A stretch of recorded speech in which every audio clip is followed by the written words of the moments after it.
Thank you.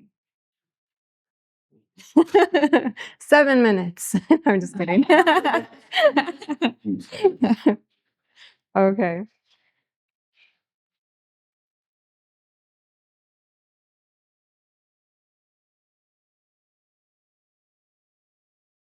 But since that's not an option on the list, I took the quiz on Toastmasters pathway and I got direct and analytical communicator.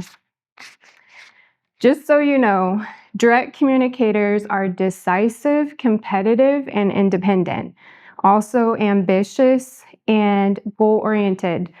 People can perceive direct communicators as being strong-willed and demanding. Direct communicators like to feel in control and may be frustrated if having to depend on others.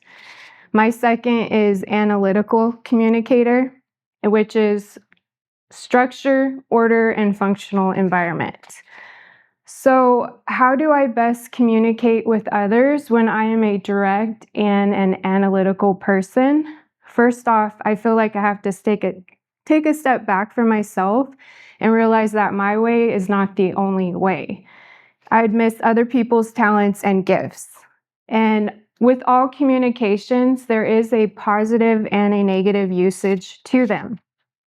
If I push my way of thinking over others, it becomes a negative experience I have with someone. If you've ever experienced a person who becomes more pushy and demanding when there's a task at hand, just know, oh, they're a direct and analytical person. I know based on how I'm wired, I could never marry a person like me because we'd probably sticky note the whole kitchen and color coordinate our bedroom closet. But what's good about my wiring and my communications? I can help lead a structured and an ordered environment. Tasks get completed and goals get accomplished. If something comes up, an immediate response is do it, fix it, complete it. In the negative, people may not be on the same mindset, can come across as demanding and not a team player. Balance is key, and it helps knowing what type of communicator you are. I recently had a book signing event at a small bookstore in Burleson, and I asked my daughter to come along to help. And being a direct and an analytical person, the night before I had my mindset on what I want my table to look like from start to finish. But if you ask someone to help you, they have to help you. And I know I can't do everything on my own. I wanted to save my energy for talking to people because I'm building that reservoir. I am a very shy person, and it takes a lot to talk to strangers. And so I asked my daughter to help me, and she did an amazing job. What helps is knowing that I am the leader and seeing the gifts in my daughter. She's a creative, very creative girl, and encouraging those gifts to come out is more important than a crooked book on the table. That's going to be stripped down, but my relationship with my daughter is long lasting. Another example is I work in the hospital as a respiratory therapist. At the beginning of my career, I was very task-oriented. It actually gave me great joy in checking off those checklists. But it's more important your dynamic and the relationships you have throughout the work shift, because you're going to come back and you're working with those nurses again.